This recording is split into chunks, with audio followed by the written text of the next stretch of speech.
Update. Am I the a-hole for not answering any contact from work while on maternity leave? Original story. I work for my cousin. We're in the same field, but he owns a business. I started working for him 5 years ago and worked my way up to second or third in command at his fairly small company. I took 9 months of maternity leave, starting 2 weeks before my due date. My child is now 6 months old, meaning I'm currently in my 7th month of leave and go back to work in about 10 weeks. During the last 7 months, there's been a few crises at work. They called me and I fixed it. They should have not been doing this due to my maternity leave, but I didn't mention it because these were legitimate crises, and most of the time it was my cousin asking. However, because I'm entering the end of my leave, I want some time completely free of work to recharge before I have to dive back in. So, starting 2 weeks ago, I stopped answering my phone. At some point, it died, so I put it in a drawer and haven't plugged it in since.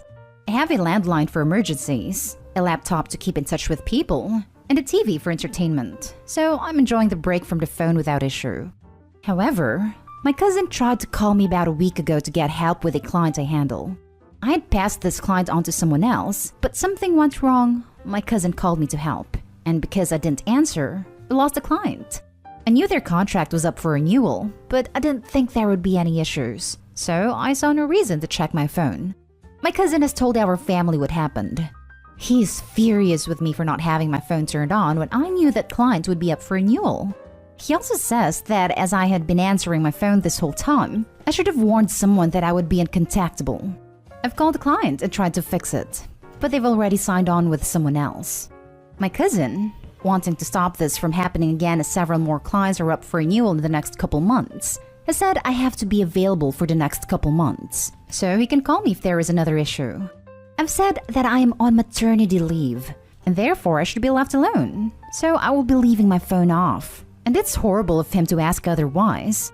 My cousin said that I was being selfish and accused me of trying to screw him over, and my mother and aunt agree with him, saying if I don't answer my phone, there may not be company to come back to, and accused me of taking advantage of him because he's my cousin, as anyone else would have fired me over this.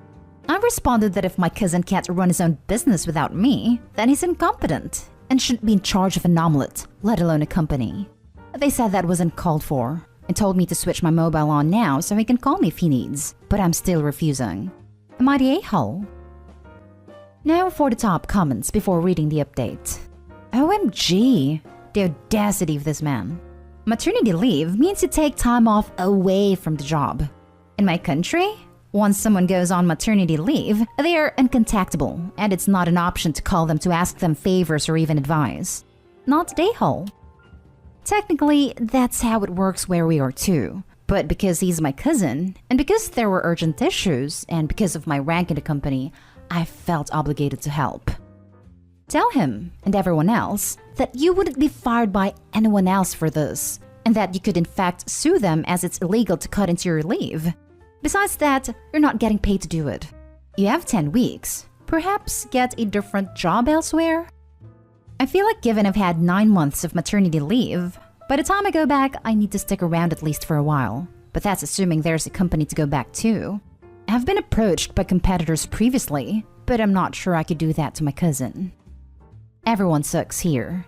He shouldn't have called you on maternity leave, but you had been answering the phone all through the previous 7 months. I don't think anyone can blame him for expecting you still be taking work calls at the end as well. You should have just made it clear at the beginning that you weren't going to take any work calls at all. That's what gets me. Opie just expected her cousin to know that she wouldn't be available when A, she didn't say anything to him, and B, she had already set a precedent of helping in a true emergency, which losing a client is. That's what makes it everyone sucks here. Everyone saying not the a-hole is right that her cousin shouldn't have bothered her, but she led him to think that she was happy to help. How the heck was he supposed to know that she was annoyed if she didn't say anything? Accused me of taking advantage of him because he's my cousin, as anyone else would have fired me over this. No, quite the opposite. When my wife was on maternity leave, the company made sure to shut down her email and turn off her access to the network. They were not allowed to contact her about work as that is against the law. You answering any questions during the leave was a favor to him. You can actually sue, but I assume you're not going to do that because it's family. Not AITA. They should learn the law. Not sure how long the FMLA extends to in your state, but the first couple of favors probably were breaking the law. Edit. Why do people think I went away with no plans in place? I had 6 months between figuring out I'd need to leave and going on leave. And I spent those 6 months assigning my clients to my coworkers, bringing people up to speed on said clients, and even holding meetings where I introduced the clients to their new handlers. I worked all of this out months ago. And now for the update. First off, thank you for the support, advice, and different perspectives you provided on my first post. Most of you agreed that I should not be working for my cousin. I mentioned on the last post that I'd had some offers from competitors, and while most paid about the same, they required a step down in my career. A few of you pointed out that if I can earn the same money after a step down, something isn't matching up. I did some research and came to the conclusion that I am being overworked and underpaid. I also triple-checked all of my notes for the last 7 months of leave and calculated that I had worked for 87 days out of just over 200. That was where I hit my limit. I then reached out to some of the people who had made offers previously and asked if they could give me a formal offer. 3 of them did. My favorite has fewer hours/responsibilities and more money, and they're fine waiting on me to finish up my planned maternity leave, 9 more weeks, before I start. I had a check-in day scheduled for later this month, but pulled it forward to Monday and asked my cousin and a few others to be there. I laid out all of the above. I was open to negotiating in a way that would let me stay in the company, but my cousin flew off the handle, and after that, we agreed that me staying was no longer an option. As I have 9 weeks of leave left, I will hand in my notice, meaning I will not come back to work, but I will be paid for this time, as well as compensated for the leave I lost. My cousin has blocked me and everything, but his mom has called my mom, who has been yelling at me for 2 days. I've had to block my own mother. My cousin is attempting to rally our entire family against me, but I have a nan on my side, so he is not succeeding. I am never working with family again. Congrats on the new opportunities coming to you soon. Everyone should remember, nobody enters into a work relationship with family anticipating it turning into messy crap. Nobody. So when you think to yourself, I can't see those horror stories happening to us, just remember, neither did the people in the horror stories. I would like to second this. I honestly never dreamed it would get as bad as it has. I didn't even plan on working for him long, only a summer. And now years later, here I am. Don't work with family. I am glad that it is all going to work out in the end on the job front. Less responsibility, more pay, and less hours are all huge wins. I'm sorry that your family's pulling this crap. Nonetheless, while you are taking care of a young baby, maybe block the lot and enjoy some peace and quiet for the next 9 weeks. Side note, I would if you were doing a lot of other people's work that they were profiting off of. Now that you are not going back, their heads may be spinning. There's also perks with the job, and because it's a bigger company, I won't have to do the work of multiple people anymore. Turns out, I'm doing about half of the work my cousin was meant to be doing. I still need to have a couple days of work, just to fully transition everything over to running without me and hand in my notice. But I'm able to do it online, and I laid a solid foundation before I went on leave, so it should just be more about saying goodbye than anything. Well, true colors have just emerged. Wow. More money, and if you get back to your original level, you will be paid even more. Your cousin took advantage. And if people still harp about family, ask them why it was okay for your cousin to underpay you for years. I bet they won't have anything to say as a result. They've already said that because it's a small business. It was completely reasonable for my cousin to expect more work for less money, particularly from a family member, as family helps each other.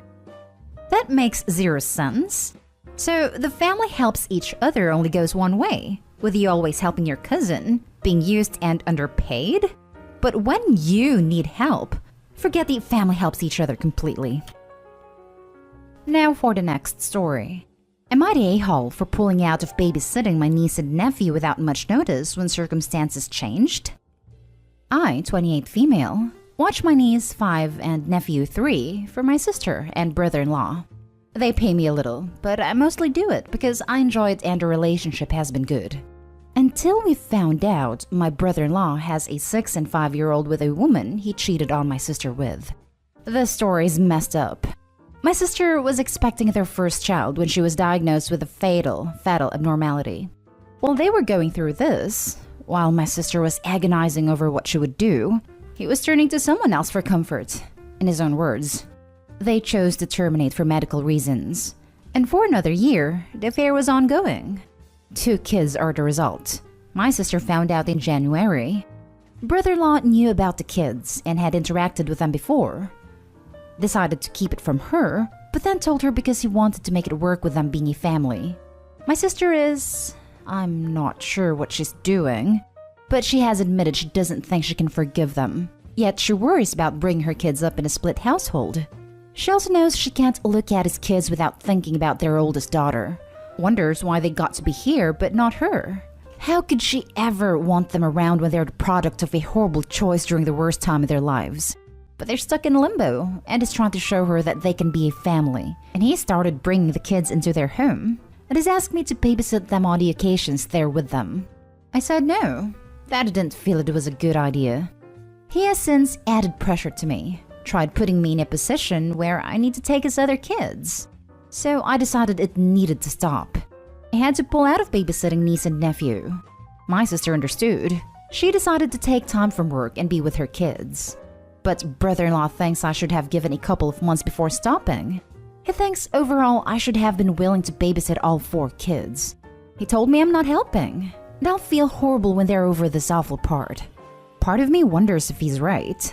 Not about watching his kids, but about giving it more time. At least so my sister could have maybe work things out a bit more because she's in a tough spot with her job due to her decision. I don't know. This whole thing is a mess. Am I the a-hole? Now for the top comments. Not the a-hole. Gosh, I feel for your sister in this situation. What irks me is brother-in-law saying that bit about when we're over this awful part. I could be misjudging him, but I read between the lines as when I manipulate your sister into my way of thinking. Like he will make your sister feel guilty because the children aren't at fault. That doesn't matter though. Your sister doesn't have to welcome them with open arms at all.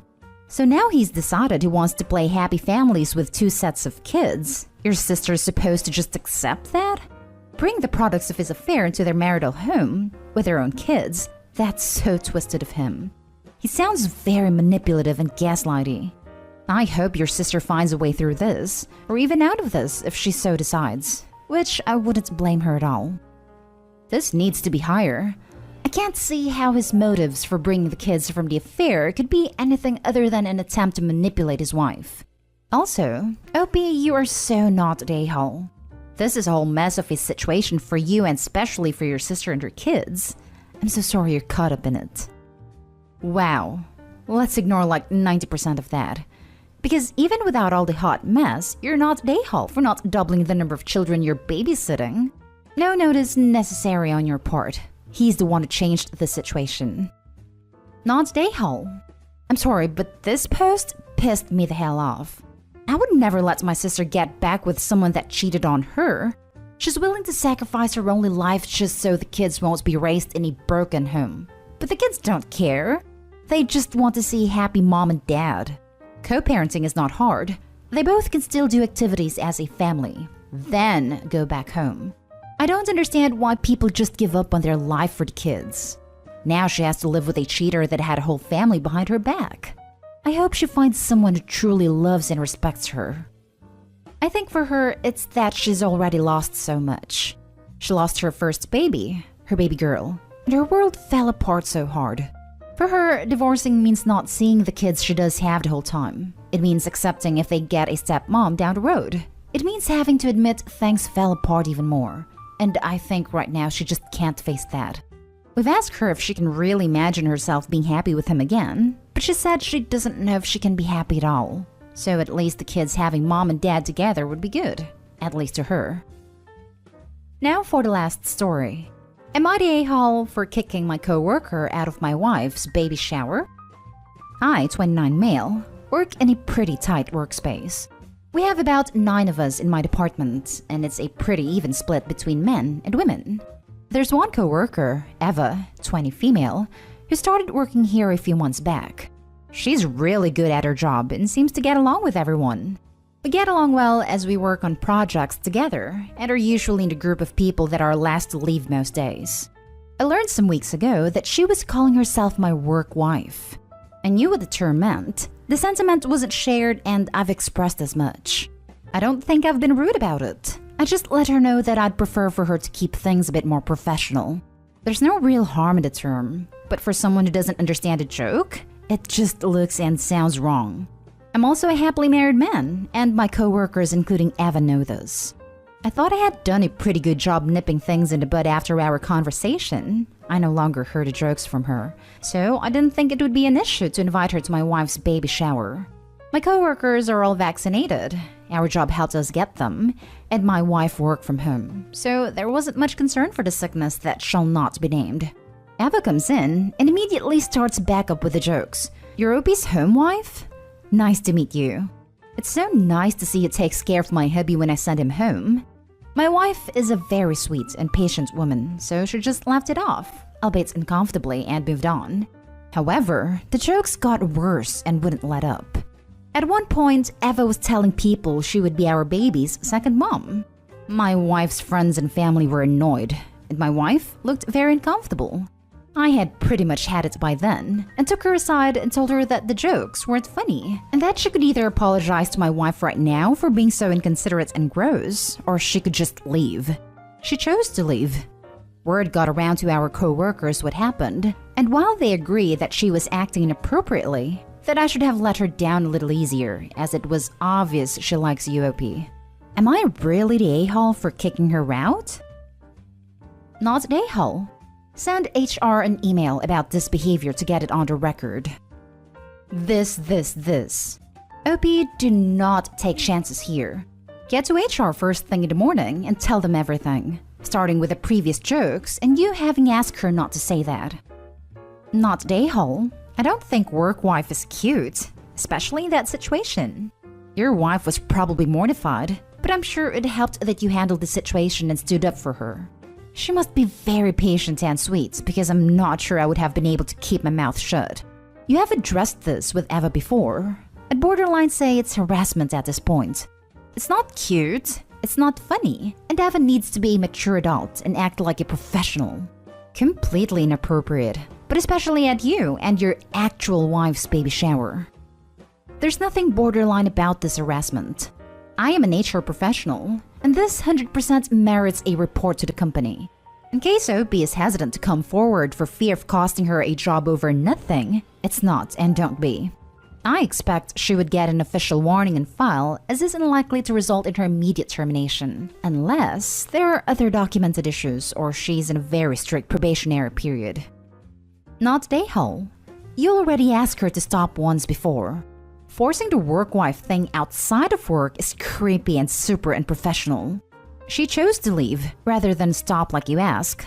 How dare she say such things in front of your wife at her baby shower? Gross. Hey guys, Happy New Year! Our first story is titled, "Am I the a-hole for telling my sister it's a bad idea to have another baby?" I, 28 female, had a big fight with my sister, 30 female, on Christmas who told me she's pregnant. Backstory. My sister, let's call her Sarah, suffers from bipolar, depression, anxiety, etc. Sarah had a child early this year. Let's call her Anna. Sarah developed severe postpartum depression / postpartum anxiety on top of her other issues. My brother-in-law travels for work, and even with the pandemic, has spent most Monday to Friday out of state. Sarah gets disability due to her mental illnesses and doesn't work. Our parents work, live out of state, and are high risk for COVID, and they help Sarah in other ways. I live less than a 10-minute drive from Sarah.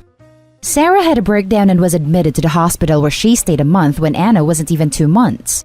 During this time, Anna lived with me since everyone else was with Sarah.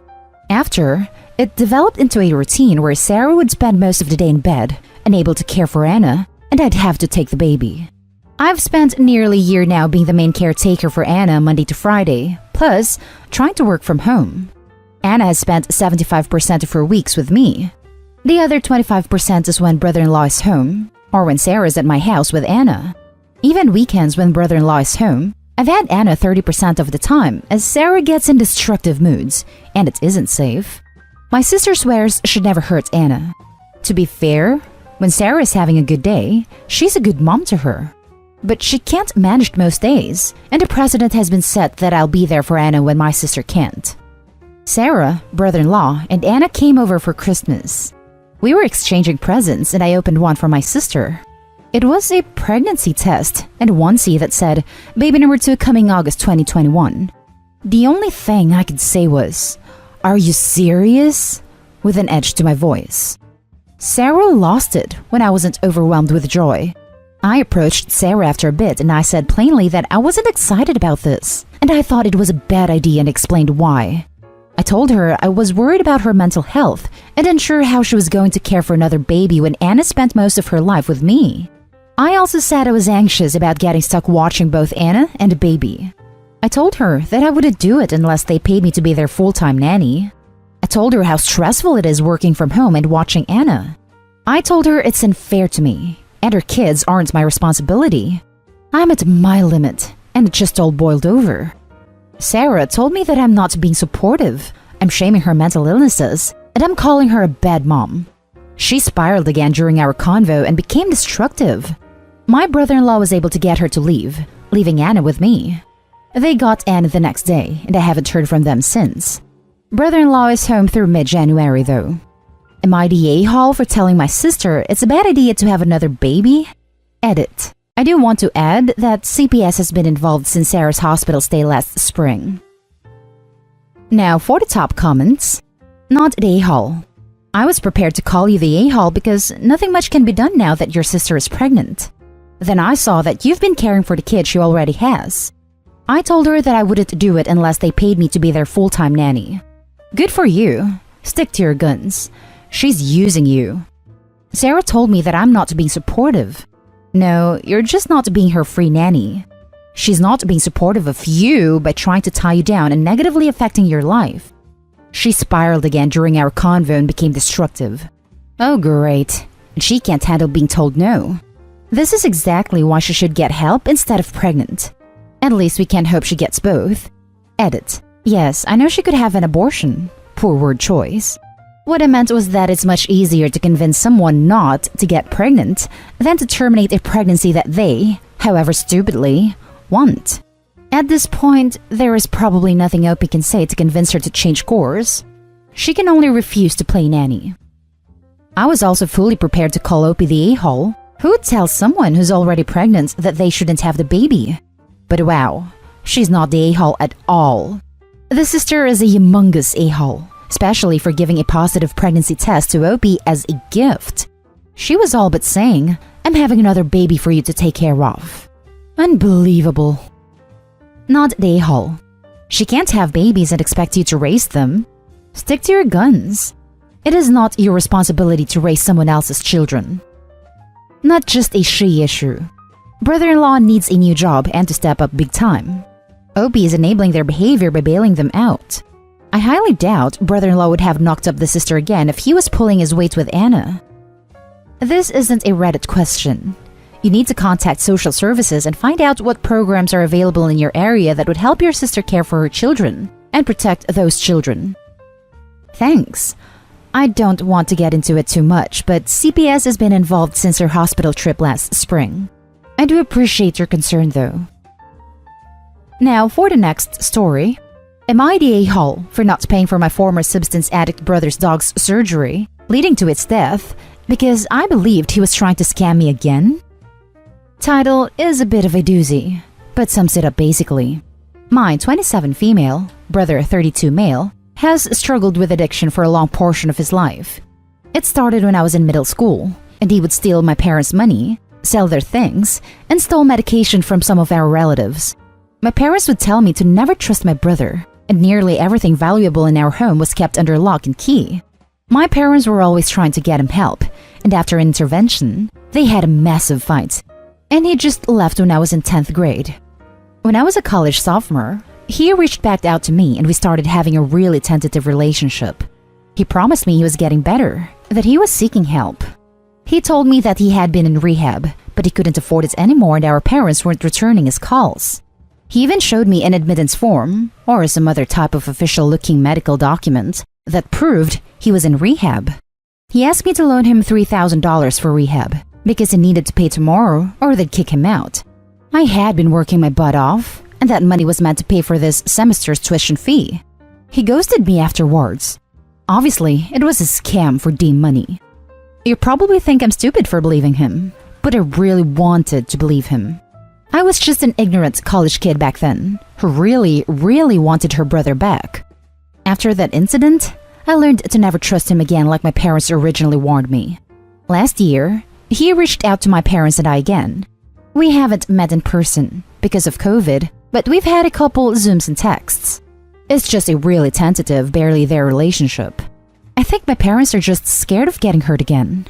He promised us he was actually clean this time and wanted to stay with us for an extended period of time to prove it. He hasn't asked us for any money or anything, so I was beginning to believe he was actually clean. Then he asked me for $3,000 for surgery for his dog. He sent me the vet documents as well. Honestly, I was so incredibly upset. My first reaction was that this was obviously a scam, and he hadn't changed at all. He had talked about his dog / shown us pictures before, but I thought he had forged the vet documents. I didn't respond at all, even though he was begging me. I definitely had the money, and I've paid for the vet fees for my aunt's cat before. I love animals. If I believed him, I probably would have paid. But I didn't, and his dog died yesterday. My brother called me a dog killer, and even sent me pictures of his dog's corpse, so now I obviously know it wasn't a scam. He told me that with family like me, who needed enemies? And that is because my parents and I never trust him, don't support him, that his life turned to crap, and now his best friend was dead because of me. Obviously, I feel incredibly guilty. Edit. I'm getting a lot of comments / info asking why I didn't call the vet or pay in person, and I thought I'd just edit a reply to one of the comments into the post as well. I hope you can understand that my immediate reaction was very emotional, which made it hard for me to think of doing that. I called him right after, and I asked him what the surgery was for, / the name of his dog's condition, and he couldn't tell me right away. He was like stammering and said, "It's something with his stomach, but I forgot the name," which made me think he was lying to me. So I just hung up and ignored all of his calls / texts. Looking back, it's not unimaginable that someone doesn't know the name of the surgery, but from my perspective, it looked like he was scrambling to support his lie. Also, paying in person wasn't an option. My brother lives in a different city. Not day hall. It's not uncommon for substance addicts to hurt their pets in order to get score. And there are rescues that will help people pay for vet care that they can't afford. Or he could have surrendered the dog to a shelter and the shelter could have found it better care. I worked at a shelter, so I do know a little bit about this. I actually think you're still being scammed. I wouldn't feel bad because he has burned you before. It's kind of ironic that it's the same exact amount. A little too ironic. Edit. I don't know how common it is for addicts to mistreat their dogs to get meds, but it has been reported in the news. It is something that is taught to vets. I have several friends who are vets, and we've talked about it. I'm not trying to say that all or even most addicts will abuse animals. Kind of ironic that it's for the same exact amount. A little too ironic. That was my thoughts too. Not day hall. Don't feel guilty. Your brother took in a pet he couldn't provide for, and when it became ill, instead of surrendering it to an animal rescue or a humane society, he chose to let it die in pain. If you'd given him the money, there is no guarantee he would have actually used it for the vet bills. There has been a recent spate of addicts injuring their pets so they can get opioids through the vet's office. Not day hall, and he absolutely could still be scamming you. How do you know that's not a friend's dog he's been lying about, and who was humanely euthanized for other reasons? How do you know he didn't hurt the dog in an attempt to get pain meds for it that he could use? And yes, this absolutely does happen. There's even a database vets can look people in to see if they've done it before. Even if in the end, he told the absolute truth and the dog died because he needed $3,000 for surgery, it's still 100% not your fault. His dog, his responsibility, and he has no one to blame but himself that his family didn't believe him when he needed them to. Even if he was completely honest this time, it's still not your fault, OP. It's a cry wolf situation he created for himself. He's at fault. The next story is titled, Am I the a-hole for kicking my sister out after she refused to help me with vet bills? Backstory: I, 21 female, managed to move out on my own 4 months ago in a different state to my family. I moved with my cats and one dog. My sister, 24 female, got kicked out a little over 3 months ago because she has a rocky relationship with my mother. She came to live with me, something I wasn't happy about. I thought I had finally escaped my family, and then she called me crying about being homeless, so I agreed. She's saving up to buy her first home and has a lot of money saved, $60,000, something she shows me on a regular basis. I am not that rich, as I just spent my savings on house deposits, university, and moving. She refused to pay me rent and made me out to be a monster when I asked because she was trying to save money. She drives my car, never pays for petrol, and 3 weeks ago, rammed the side into the gate. Something she said wasn't her fault until she admitted it. The insurance almost wrote my car off. I had to pay a lot in excess, so all my savings are just gone. My dog was in an accident yesterday where she tore the tendon in her leg. She's had surgery last year on it. She is limping, and I'm crying because that surgery cost $3,000. Now she needs it again. I asked my sister if I could loan the money off her, and she looked at me and said, "I don't have any money for that." I got mad, but I know she has a right to say no. It's her money. So I told her she can't live with me anymore, because she was the reason all the savings I had left were gone. That it's okay she's saving money, but I can't save money with her living with me. She is angry at me, so is my family. She went back to my mom's, and I've been told I'm not welcome while she still lives there. Am I the a-hole for kicking her out?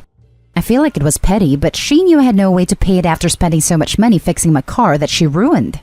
Edit: the excess was $2,500 as I am younger than 25, so insurance has a larger excess.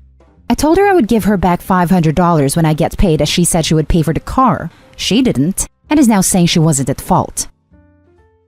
Now for the top comments. Not the a-hole. I say escalate the situation and go block everyone and go no contact unless you get help to pay for the car.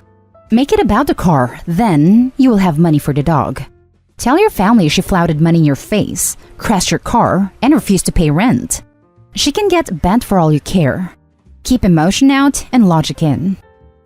Yeah, this. Escalate the situation. They're completely disregarding you and playing favorites with your sister. You need to show them that you aren't their punching bag, and that their actions have consequences. Not the a-hole. She needs to pay for the damage to your car. She's not responsible for the dog, but she did wreck your car. I told her we could call it even, and I just give her an extra $500 later, as she said she would pay for it, but now is saying she won't. I will go no contact. Mom doesn't know about the money she has saved, or she would make her get her own place. I will keep bringing up the car, but I think she isn't going to give me anything. So as of next week, I will be blocking. Thank you for your insight. I don't know if this is cruel or petty, but maybe it's time to tell your mom she has that kind of money? Now for the last story. Am I the a-hole for not splitting my daughter's electrolysis fund? When my daughter was born, she had a veritable fur rug of black, curly hair on her back. It was super cute in a baby, but did not fall out like many weird hairs do on babies. Y'all, I cannot stress this enough. Her father is Italian, and she had more hair on her back than he did. After talking with my father, we started a small fund for her with the sole purpose to afford electrolysis in the future. Now, 13 years later, that fund is causing an issue. Essentially, there is about $5,000 in there. While she is not aware of this fund, and currently the hair is a light blonde and does not bother her, her doctor believes that by the time she is 16, the hair could become dark and coarse. While I love my daughter unconditionally, I also know that girls are often teased for physical appearance pieces they cannot control. Her doctor has confirmed that laser treatment might be uncomfortable but would be otherwise harmless and would probably solve the problem. Bleaching may be a temporary solution, but we would also pay for this from the fund. Recently, my older child has started college. Due to some funding issues with scholarships, we wound up owing $3,000 in tuition, /room, /board for the first semester. The second semester shortfall will be similar, but the issue should be corrected in the second year. Because I lost my job with the pandemic, I called my dad, who has set aside a similar fund for each grandchild, whether they have need or not, and he tapped my oldest fund. My stepmother is livid. She thinks I should have simply tapped my daughter's fund, since it was for cosmetics, and by keeping the fund, I'm saying my daughter's appearance is more important than my other child's education. I can kinda see her point, except that there are funds for all the grandchildren, and if she doesn't use it for hair removal, it is still my daughter's money. It is worth noting my father and stepmother have totally separate finances, so this money does not affect her. So I am, in fact, valuing my daughter's physical appearance over my older child's education, making me the a-hole? Not the a-hole. First off, your stepmom has zero say in what your dad chooses to do with his money. Second, you're not valuing your daughter's appearance over another daughter's education. You're valuing the psychological impact this could have on your daughter and your ability to prevent that. Both are equally important and both need to be attended to. As someone with an Italian father and lots of dark body hair, I 100% agree that this is about the psychological well-being of your daughter and not her vanity. Side note, OP, look into laser hair removal when the time comes. It's a bit more expensive than electrolysis, but it's significantly more comfortable, quicker, and significantly more effective in my personal experience. Not the a-hole. Kids are cruel. There are no ifs, ands, or buts about it. I wish it wasn't so, but that's just the facts of life. That's not a cosmetic fund. That's a mental wellness fund. When I was in school, there was this one girl that was just ridiculously hairy. Thick black hairs. People called her the Gorilla Girl. Luckily, I wasn't one of them. Not because I'm a saint or anything. I could be a a-hole as well, but simply because I thought she was a cool girl. It did have an emotional toll on her. You're being great parents. Not the a-hole. Also, it's not as if Opie shames or forces her daughter or anything. It's just in case her daughter wants it or the hair become coarse. Good planning on Opie's part. And that's the end of this video, folks. As always, leave a comment and hit like and subscribe. And if you want more of this content, turn your notification on to get updated on the latest videos. And I'll catch you with the next one. Stay safe. Am I the a-hole for not allowing my ex-fiancé to continue living with me after she broke off our engagement? My ex-fiancé broke up with me because she felt that we barely saw each other, which is a lie. I work in a family restaurant, and by the time my fiancé gets off work, I wouldn't make it home until 3 to 5 hours after her, depending on the day. She's been wanting me to find a new job because she felt that it wasn't fair she worked longer hours than I did, and that since I worked in the evenings, she didn't feel like we had enough time together. I always told her that I had no desire to quit, and that I think it'll be beneficial for us if she were to work with me because we'd get more time off and we'd get it to spend together. She told me that she didn't feel comfortable working for my parents, and I accepted that. She'd still complain from time to time, but I never thought she'd break up with me for it. Well, she did, and she said my work schedule was the reason. This upset me deeply because I didn't understand. I don't work Sundays or Mondays, and I get to spend time with her Tuesday mornings and Saturday mornings before I go to work. I thought we were past it, but I was wrong. When she broke up with me, I was hurt. She was apologizing, but told me that with our work schedules, she didn't see how we could get married if I wasn't going to try and find a job that was better for all of us. She said it would be better if we just stayed friends. I told her that she knew before we got engaged what my schedule was, and she shouldn't have accepted it in the first place.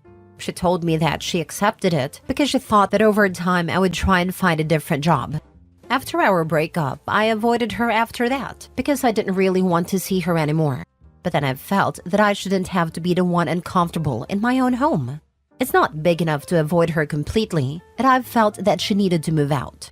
I told her that I felt that she needed to go, and since we weren't getting married anymore, there was no point in us living together. She asked me if I was serious, and I told her that I was. I asked for the ring back as well. She got upset by this because she said that I gave it to her, and I shouldn't ask for it back since it meant something to her. I told her that I bought it so we could get married, but since we weren't getting married, I wanted it back. She told me that I could easily afford to get a new one and that I was greedy. She said that trying to kick her out and ask for her ring back after we've been together for so long was insensitive, and that I should be ashamed of myself. I didn't budge, and she ultimately gave me the ring back and moved out 9 days ago. But she told me that if I truly loved her, I wouldn't have asked for the ring back and would have allowed her to continue living with me. She said that she had a legitimate reason to call off our engagement and that she shouldn't be made homeless because of it. She said that it was her home too, since she lived there with me and she shouldn't have to live with her parents. I don't fault her for calling off our engagement. I just wish she would have told me sooner. What I have a problem with is the fact she thinks she still has to live with me and gets to keep the ring that I bought. Edit. I work Tuesday, Wednesday, Thursday, 4:30 p.m. to 9 p.m. Friday, 4 p.m. to 10 p.m. Saturday, 4 p.m. to 11 p.m. The restaurant is only open during the evenings. She works 7:30 a.m. to 6 p.m. She's off on Tuesdays, Saturdays, and Sundays. Now for the top comments. Not a-hole. What the actual heck did she think was going to happen? She obviously thought he would give in and start looking for a new job, and then they could get married. And was hurt when he didn't. But she really shouldn't have been surprised. Yeah, blackmailing her partner by threatening a breakup is stupid. She got the result that a person using their brains would expect. Not a-hole. Engagement rings are given an expectation of marriage. No marriage, no ring. And she can't really expect that breaking up with you but still living together was ever going to work. She just wanted you to be the one to make her leave so she can justify to herself and probably family and friends what a meanie you are. Not a-hole. Not a-hole. I failed to see the logic of the ex-fiancé. Not getting married but wants to keep the marriage promissory ring. Breaking up but wants to continue living rent-free? Delusional? Trying to force OP's hand, I suspect. Good grief. OP is better without her.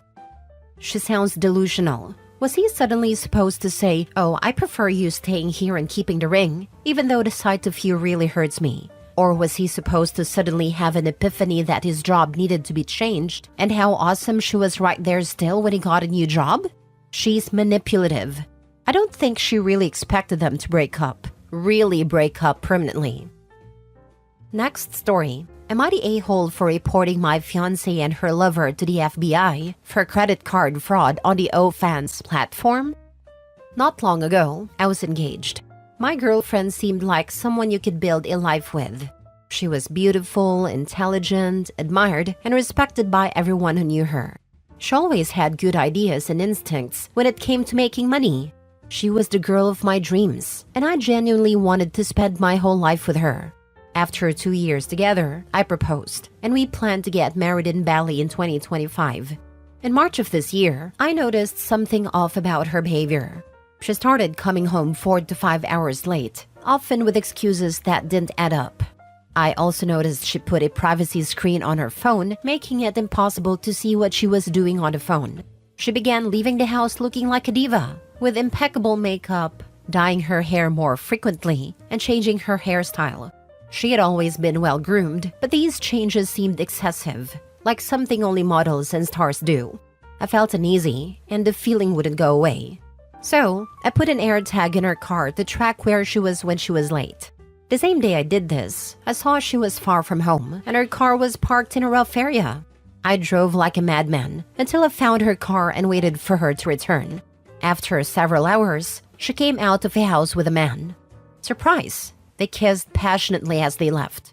Despite my anger, I remained calm and decided to talk to her when we got home. I let her leave first so she wouldn't see me and then headed home myself. When I got home, I found her in the kitchen making dinner. Although I was furious during the drive, I managed to stay calm during our confrontation. After several hours of listening to her excuses, tears, and lies, she finally told me the truth. She had started a relationship with that guy. He was involved in stealing credit card data from online store customers and convinced her to create an OnlyFans account and other adult live streaming sites. Together, they used stolen credit cards to fund her model accounts and split the profits. At my insistence, she showed me her OnlyFans and other accounts. After that, I quietly went to the couch and fell asleep.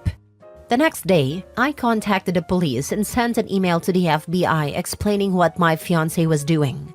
I didn't tell her anything. I pretended to be upset but passive, and she believed me. Nothing happened for more than a week until one day, police officers knocked on our door and arrested her. 1 month later, The FBI took over the case because her lover was part of a larger online scam group with many victims. A few days ago, I got a call from my ex-fiancé who is currently out on bail. She accused me of ruining her life, saying I overreacted and should have just broken up with her instead of getting her arrested. Now I want to ask you all, am I the a-hole in this situation? Should I feel guilty for contacting the police and the FBI? Not the a-hole. Scammers can burn just as much as cheaters. Thank you. She ruined her own life by doing something illegal. The a-hole? You're a hero. Hell yeah, OP is. Too many people turn a blind eye not wanting to be blamed for ruining a supposed loved one's life, when that person ruined their own life with their actions. And not taking action on the other's part makes them just as guilty of the act as the perpetrator. Good luck with the hunt of a decent woman deserving of you, OP.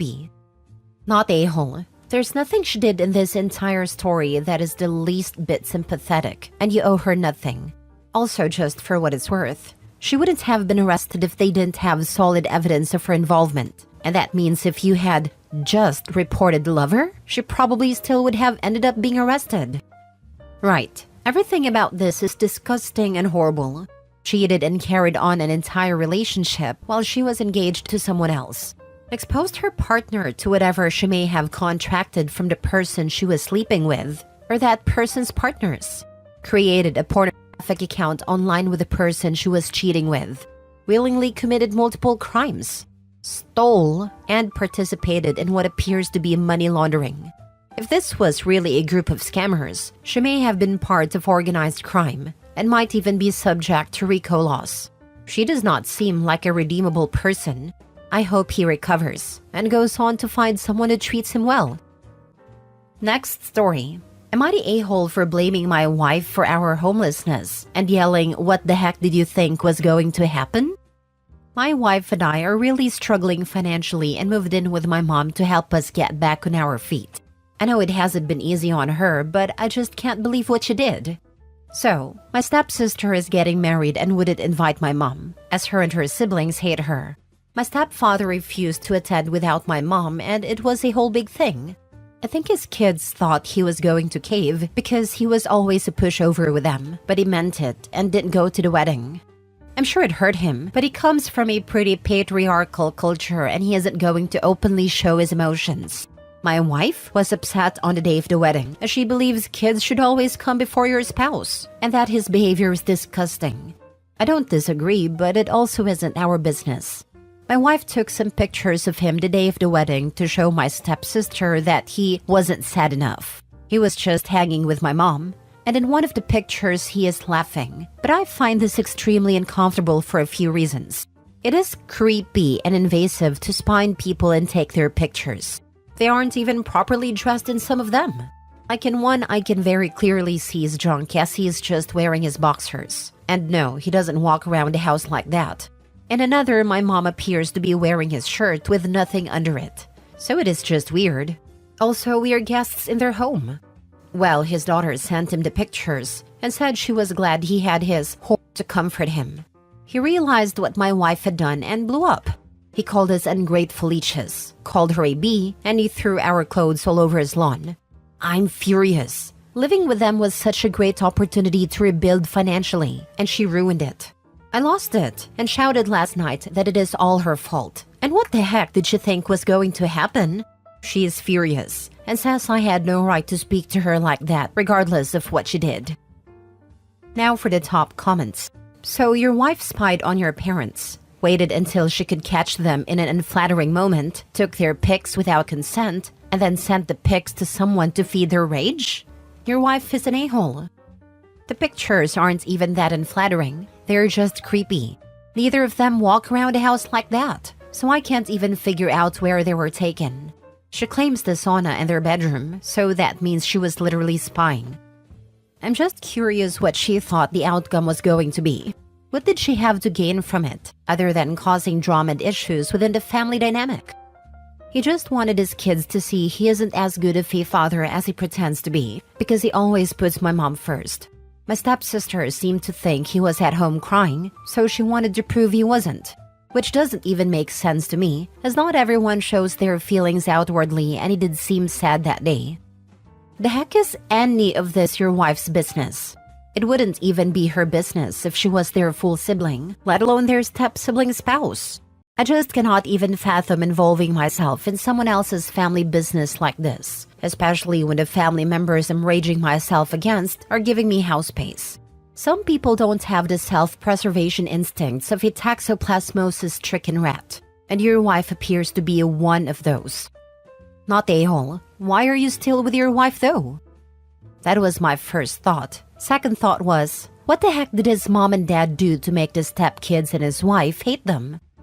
Sometimes it doesn't take them doing anything but existing. A friend's parents divorced probably 20 years ago, and 5 years later mom met a really great guy who had recently moved to town from several states away. Independent, not a jerk, seemed genuinely caring, etc. When my friend's little sister, probably 20 at the time, was away at college, found out that mom was dating, she lost her mind. Didn't care to learn who the guy was or what he was about. Just instantly hated him. Came home on break, and the first thing she did when she walked in the door was start throwing any object she could get her hands on at that guy. Neighbor called the cops. She got arrested, etc. As far as I'm aware, friend moved coasts, so I don't talk to him as frequently anymore. She hasn't been in contact with the family since she was arrested. Which all reminds me, I should probably ping the guy. It's been a minute or two. Last story. Am I the a-hole for threatening to call off my wedding after my fiancé slapped me? So my fiancé, 24 female, and I, 28 male, are supposed to get married in 6 months. However, something happened that's made me reconsider and it's kind of blown up. I got into an argument with my fiancé like a week ago over something pretty trivial, but it ended up getting a bit heated. I tried to keep things calm, but she ended up getting really mad and slapped me in the face.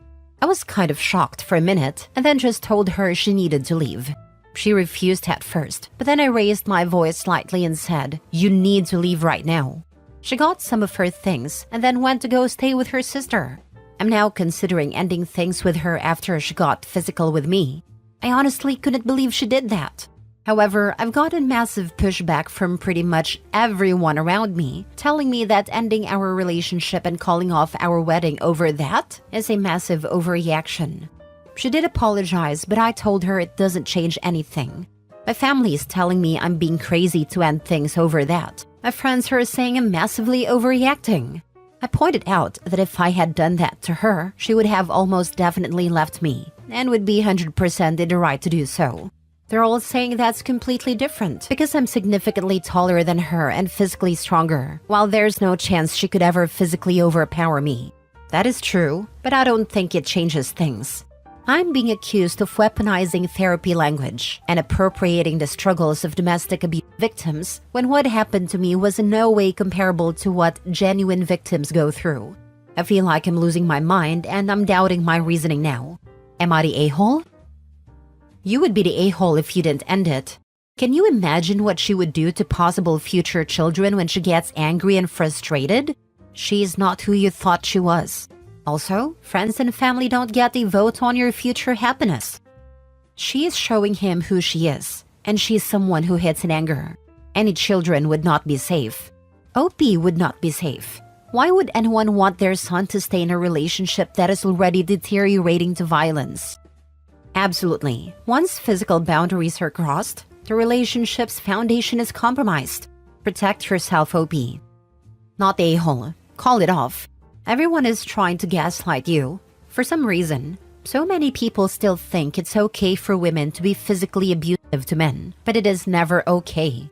I'm so sorry that happened to you and at the hand of someone that you loved. At the very least, postpone it. I personally would not trust anyone who is telling me that I need to accept being treated that way. So you may need to think about not only cutting contact with your fiancé, but also the people who are telling you that this is okay. Because it very much is not. Because most of the time, abuse escalates over time. Also, if you are planning on having kids, think about what her discipline may look like for them. Dismiss anyone who says what you did is fine, or makes you feel crazy for wanting to call things off. I experienced something similar when my best friend in college got really drunk one night and started screaming at me and shoving me around. Some of our mutual friends thought I should forgive her because she's small and cute, and no one else saw that side of her. I gave her one more chance. She blew it, and we are not friends anymore. Same with the friends who sided with her. They're not in my life anymore, and I'm better off for it. The people who are in my life now would never support that behavior. So if you're worried about the fallout with friends and family, just think about yourself 10 years from now and how proud you'll be that you made a right choice for you, regardless of what others were saying. Even if your fiancé didn't physically hurt you, she showed a huge lack of respect with an intention to harm you, and I'm assuming broke your trust in her. If you want to break up with her, do it. At a minimum, don't get married. Edit? Wow, I did not expect this to get so much attention. I appreciate everyone giving their feedback. I felt like I was going crazy.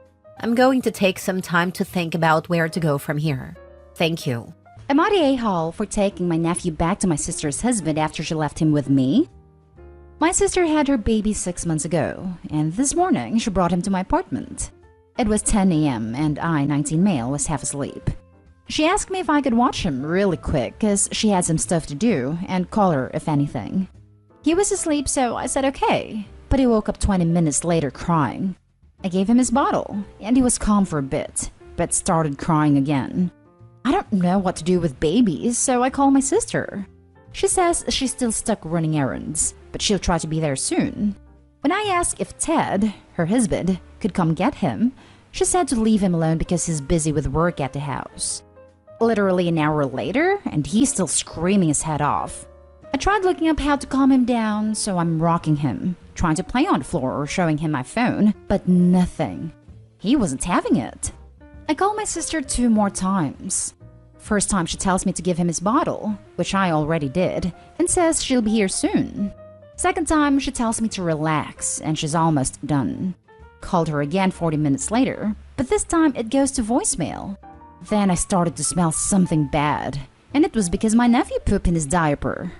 Smell was awful, and I said hell no because I do not have it in me to change a soiled diaper. Nothing I did was making him stop crying. He was red in the face from crying all this time. I texted my sister telling her I was gonna take him to their house, but didn't get a reply. Ted was confused when I got there. I told him my sister said she had stuff to do and left him with me, but my nephew wouldn't stop crying. He has a dirty diaper and my sister won't answer me. Guys, he was so pissed off. He took my nephew and told me thank you for bringing him back. That was it. And when I got back home, my sister was calling me. She was flipping out asking why the hell did I took the baby back to their house when she told me not to. It's because she told Ted she was taking my nephew to her friend's house to have breakfast so her friend could see him, and now he's mad at her because obviously she didn't do that. My parents told me they're in the middle of a huge fight, and I should have stayed out of it and babysat my nephew. I don't know what's going on. All I know is Ted is not talking to her. My sister called me a couple of times to tell me stuff, and she can't believe I was such a horrible brother that I couldn't do one simple favor for her when she needed it. Now I'm feeling bad, and I don't know if I should have done different. Was I an a-hole for taking my nephew back instead of waiting for her to show up? Edit. Since some of you are focused on the dirty diaper thing, yeah, it makes me sick and want to puke just seeing my sister do it.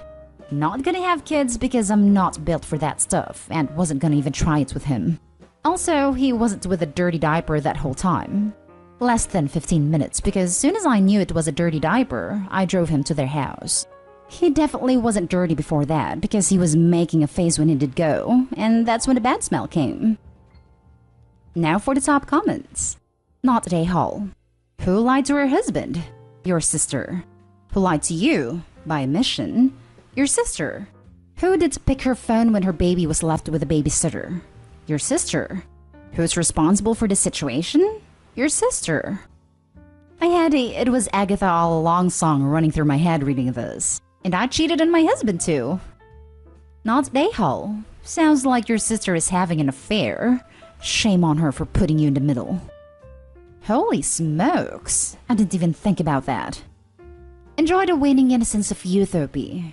The world and the adults who inhabit it are generally crap. Not a-hole. It sounds like your sister just got caught cheating on her husband. Neither the affair or her getting caught are your fault.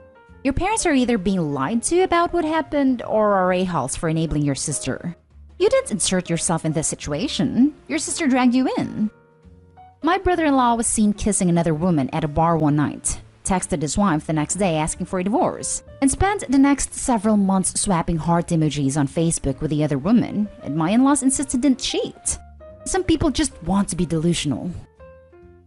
Now for the next story.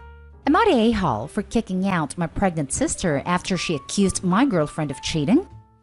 Years ago, I discovered my older sister, Lisa, was cheating on her fiancé. First, I confronted her about her affair, and she begged me to not reveal her affair to her fiancé as she was coming clean. I told her fiancé. He called off the engagement and broke up with her. She was very devastated about the whole ordeal and blames me for the failure of her relationships. My girlfriend, Anna, and I have been dating for 4 years. She's wonderful, and I cannot wait to marry her someday. My sister doesn't like my girlfriend, or rather, she's convinced that she's cheating on me. Every single interaction my girlfriend has with another man is, according to Lisa, is evidence of her infidelity. This is very obviously absurd, and has led to Anna and I distancing ourselves from Lisa and blocking her on all social media. Currently, my sister has a 3-year-old daughter and is pregnant with her second child. Her boyfriend recently got laid off, and she doesn't work. Unfortunately, they can't stay in their apartment right now, so they asked me if they could move in with us. My girlfriend was very sympathetic to their situation and agreed to have them stay with us. My niece adores Anna, and they get along well. Lisa wasn't making inappropriate comments directed at my comment. She wasn't insinuating that Anna was cheating on me. She was rather respectful, and I think my girlfriend and I really appreciate the change in attitude. A couple of days ago, Anna received the tragic news that her friend, Ben, unexpectedly passed away. Ben and Anna were very close friends, and they clearly held a lot of love for each other. Anna's very obviously devastated by his death, and though she's been very busy in trying to distract herself, I do want to give her time to properly grieve his death. At first, Lisa was being rather respectful, until she wasn't. Lisa asked a question about how they met, and Anna showed her a picture of the both of them in primary school. In the picture, Anna and Ben are holding hands, and Anna has a big grin on her face. Now, I don't know the backstory of this picture, but I know that it's not the smoking gun of my girlfriend's infidelity. From that point, she's been confronting me with useless proof. Lisa has been telling me to watch out for my girlfriend, questioning why she was so upset with Ben's death, why she still has pictures from where they were dating in primary school. Spoiler, they've never dated before. I told her to shut up.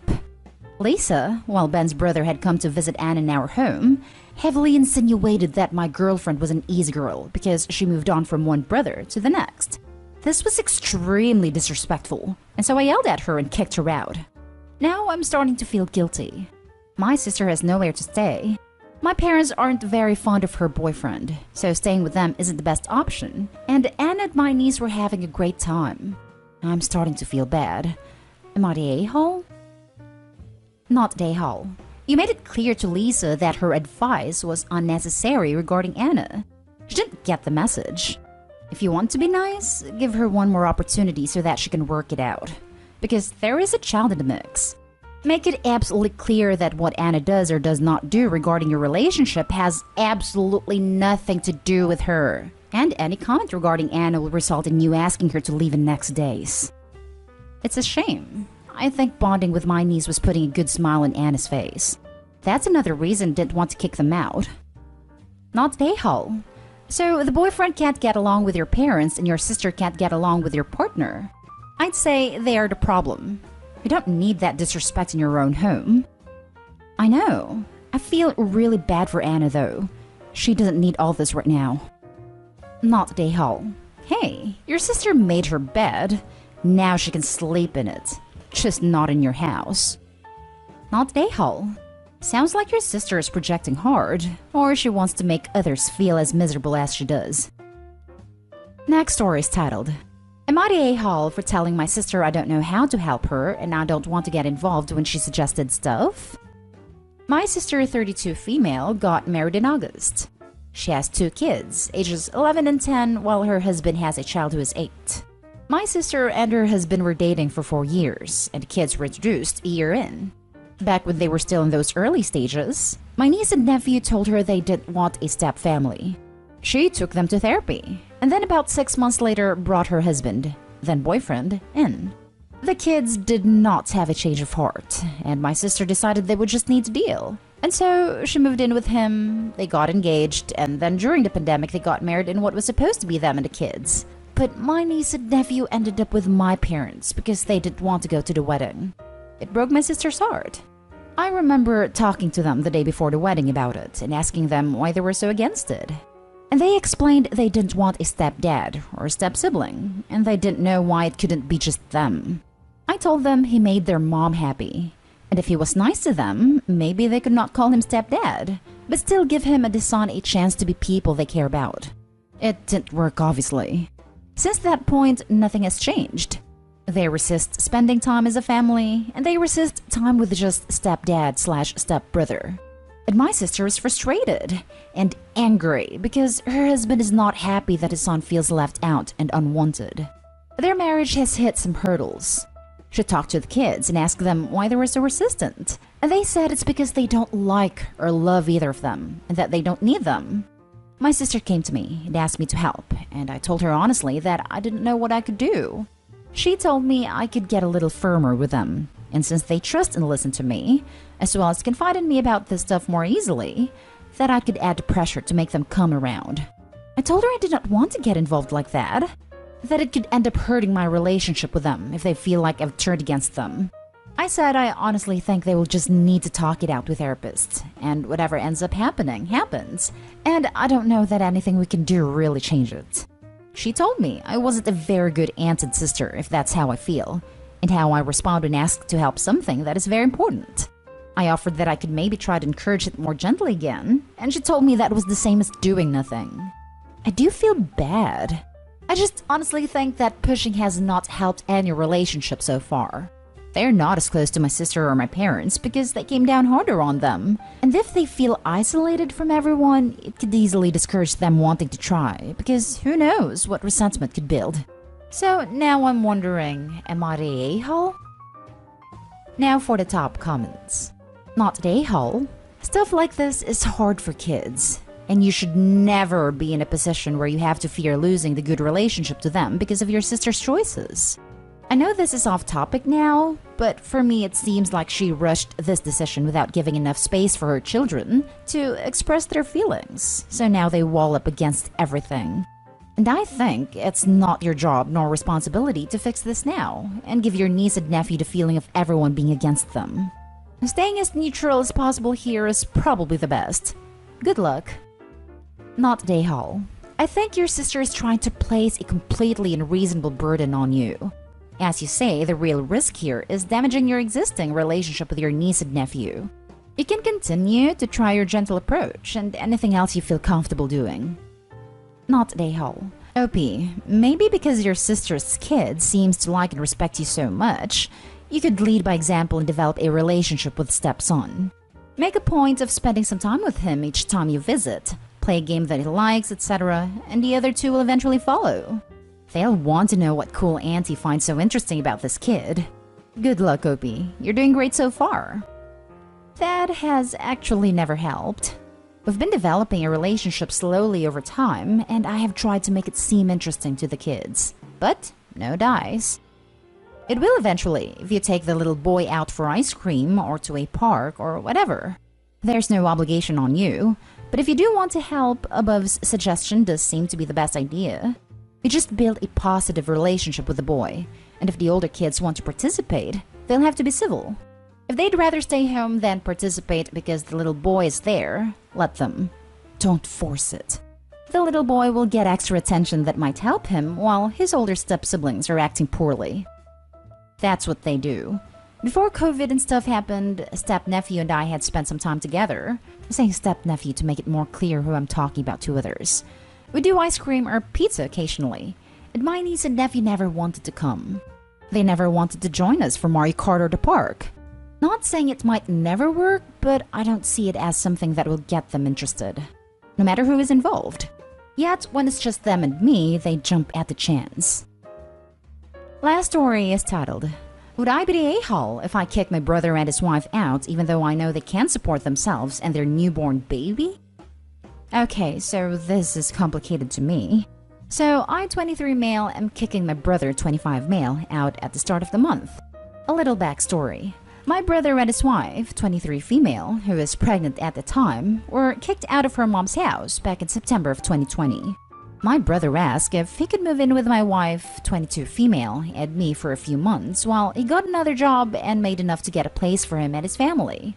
I was okay with it, so he moved in with his wife. I set them up in the living room on a fold-out couch.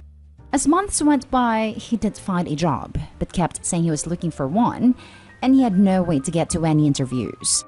He and his wife refused to clean the house and make such a mess that my wife was becoming increasingly frustrated with him. I offered to take him to work. All I ask is for him to find something. Anything. Even the simple ones like fast food restaurants, because a job is better than no job, right? I kept reminding him that his baby is on the way and get a job. Well, my nephew was born in January, and he still hasn't gotten a job. After I kept persisting, did he actually make an attempt at finding one? After 5 months. He worked for a month with hardly any problems and was paying rent finally. So when I asked him how much longer it would be till he was ready to move out, he said he wasn't sure because he was buying a car. This did not bother me because he needed it to get to work without me taking him there. It gave me a break.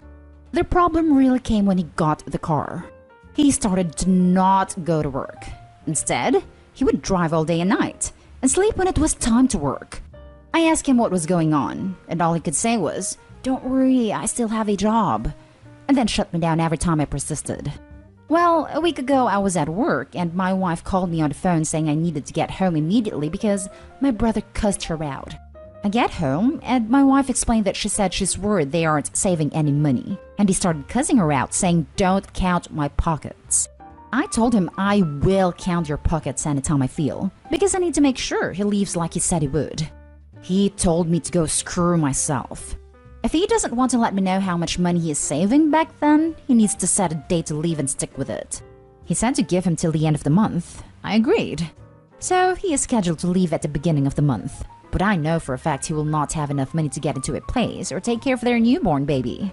So I guess what I'm asking is, am I the a-hole if I kick my brother and his wife out, even though I know they won't be able to support themselves and a baby?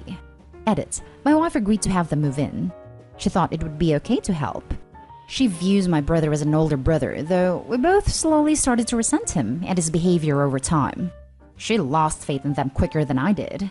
I came to their defense longer than I should have. Not the a-hole. If you don't kick them out, they will never, and I mean never, leave. They'll always have an excuse. Don't feel bad for wanting them to move out. You were generous enough to let them stay for a few months, and now their time's up. Also, they decided to have a child, so now they need to step up and be responsible adults. I agree. I feel like I am financially taking on the responsibility of the baby. I spent over $1,500 to make sure my brother had everything the baby needed. Yeah, they're definitely taking advantage of your generosity. Just do what you feel is best for you. Not the a-hole, but your brother absolutely is for putting his family in this situation. This is entirely on him. It makes me wonder why they were kicked out of their last place, and if there are mental health or addiction issues at play. You set the boundaries you need to. You are not in the wrong. I agree with you. However, addiction is not one of the issues. He sleeps and plays video games all day. But recently, when getting his car, has been on the road. I don't know where he goes. I was just curious, since his behavior sounds odd. But some people are just selfish and irresponsible. I want to add, it was kind of you to let them stay with you as long as you did. Please don't feel guilty that there are consequences to your brother's choices. If I didn't know him as well as I do, that would have been a really good guess. Thank you for your support and advice. It means a lot.